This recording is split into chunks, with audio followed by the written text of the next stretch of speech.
Sound good? You have a laser pointer? Yes. Good. All right, so our first talk is from Yadav Kandel from the University of Rochester, and he'll be telling us about coherent spin state transfer via Heisenberg exchange. Thank you, John. Hello, everyone. I'm Yadav Kandel, graduate research assistant at University of Rochester in Professor John Nichols' group. Today, I'm going to tell you about the coherent transfer of quantum information in a chain of spin qubits. This work was done in collaboration with Professor Michael Manfra at Purdue University. At first, let me thank funding agencies University of Rochester, DARPA, NSF, and ARO for providing funding for this project. This is quick outline of my talk. First of all, I'll tell you about the research along this line. Then I'll describe you the device that we work on and explain the results of our experiment. So in the recent year, there is a tremendous effort in increasing the number of spin qubits available for the quantum computing in solid platform or semiconducting platform. With the increasing number of the spin qubits, it opens up possibility of doing multiple very interesting multi-spin quantum information processing operations.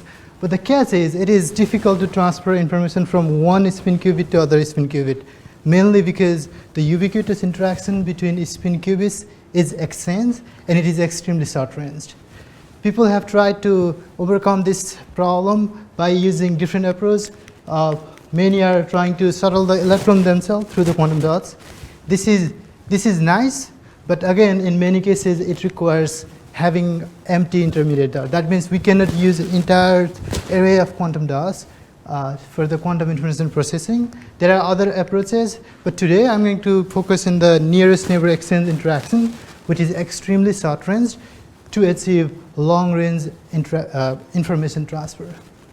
So our work started from following question: is it possible to transfer any arbitrary state phi in the leftmost spin qubit to the right spin qubit without actually moving the host electrons?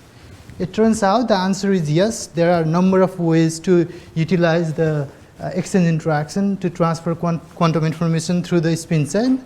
And in the rest of the talk, I'll tell you exactly how we did that.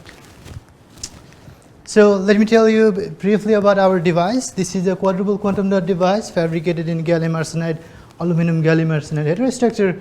When we apply appropriate gate voltages to the metal gates in here, we create a chain of 4 electrons that constitutes our quadruple spin qubit chain. And this chain could be modeled by using Heisenberg Hamiltonian. The first term in here describes the interaction between the spin due to the electronic wave function overlap. And the second term is Zeeman energy, which arises partly from the external magnetic field that we apply to polarize the spins, and partly from the nuclei of the gallium and arsenide. This is a very, very quick overview of how we initialize and read out the chain. But the takeaway message from here is we can easily prepare, or rather we can prepare product state or spin chain in product state and read it. We can also prepare a spin chain in pairwise entangled state and read it with the very high fidelity. We can talk about it if you're interested in detail after the talk. Suppose I start with spin down in quantum, or rather qubit 1, and spin up in qubit 2, and turn on the exchange interaction. Then that exchange interaction evolves the spin state in up down and down up coherently. And this is a typical exchange oscillation of spin state in quantum dot or qubit 1 and 2. 1 here means down up and 0 means up down.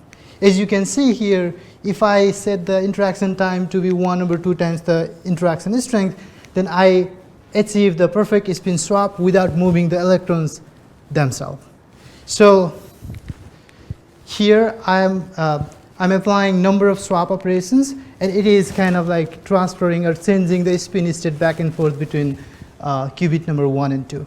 Now, why do we stop here? If we have this tool in our pocket, we can utilize this to apply swap between different pair of qubit and achieve the information transfer. Okay, this is how we transfer the quantum information spin eigenstate, which is a classical state in 4 qubit chain. We initialize our spin qubit chain in up, up, down, up state. If I measure this immediately afterwards, we measure it in pair. So dot 1 and 2 are measured separately, and dot 3 and 4 are measured in pairs. So I should get triplet for left side, which is dot 1 and 2, or qubit 1 and 2, and singlet on the right side. For the practical purpose, you can just read singlet as 1 and triplet as 0.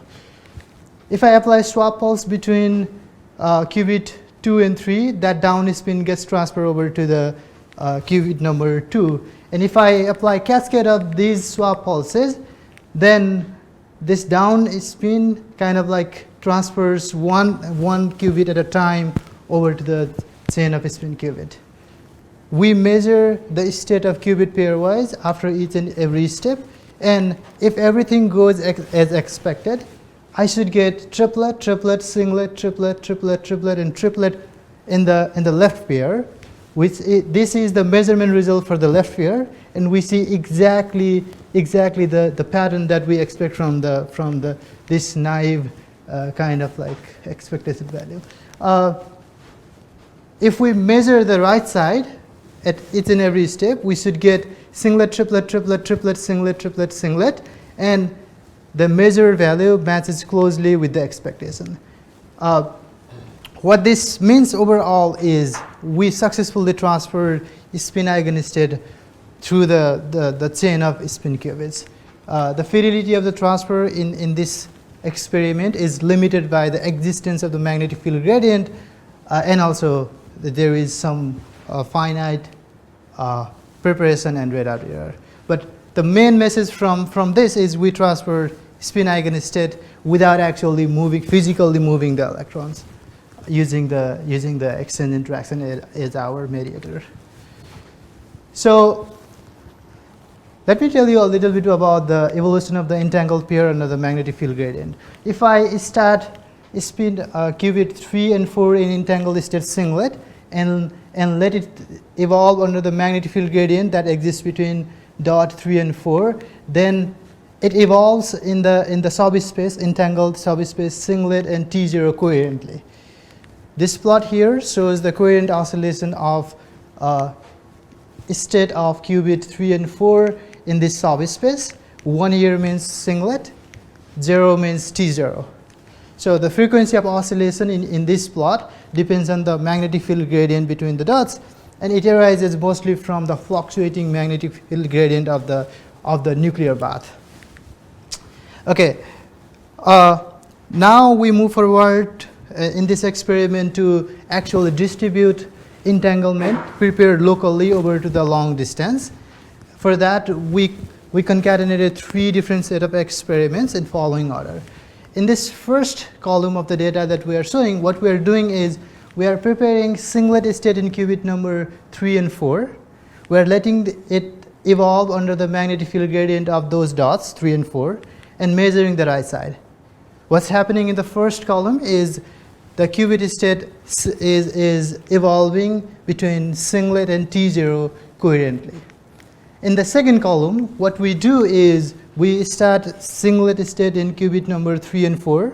We distribute it over to 2 and 4 using the swap pulse 2, 3, and let it evolve under the magnetic field gradient of dot 2 and 4, which is different from that of dot 3, 4, and swap it back for the measurement.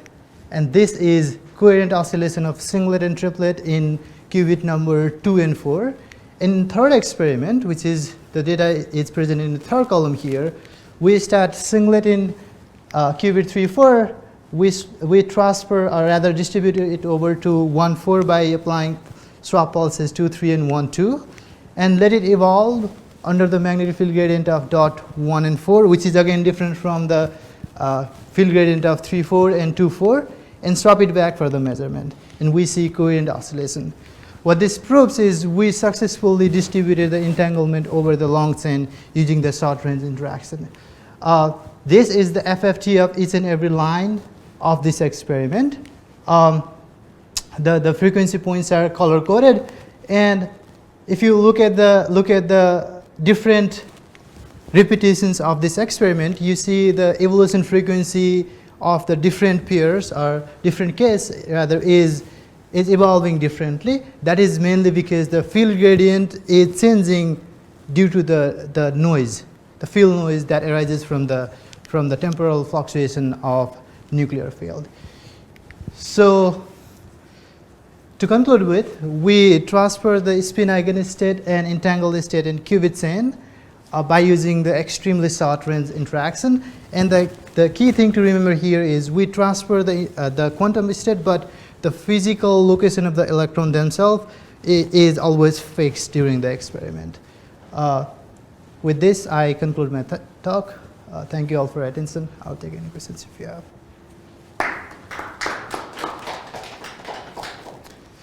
Questions for Yadav? I have one. And if you could repeat the question once I ask it for the benefit of the camera. So what are the main limiting factors in this? Okay, so in this experiment, the limiting factor for this particular experiment is if we have finite magnetic field gradient, then we cannot achieve perfect swap. That limits the fidelity of the swap operation to the highest degree. And there are also the state preparation and the measurement error, but the main thing is that along with there is around like 10 megahertz of nuclear magnetic field noise that we have no control over.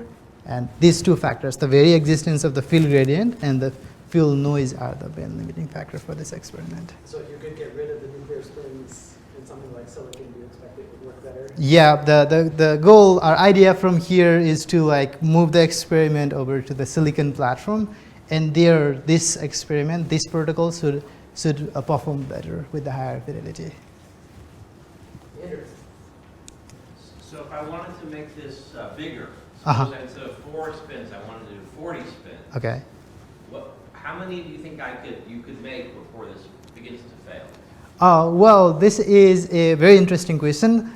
I think the key point here is if we can increase the fidelity of the individual swap, then we can increase the chain length. So I think the chain length in which we can apply this protocol depends directly on the fidelity of the swap as well as the noise.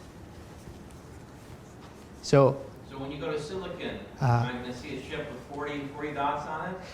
I'm very hopeful that we can do that in silicon with the 40 dots. Why not? It's just a number, yeah. Larger, like the longer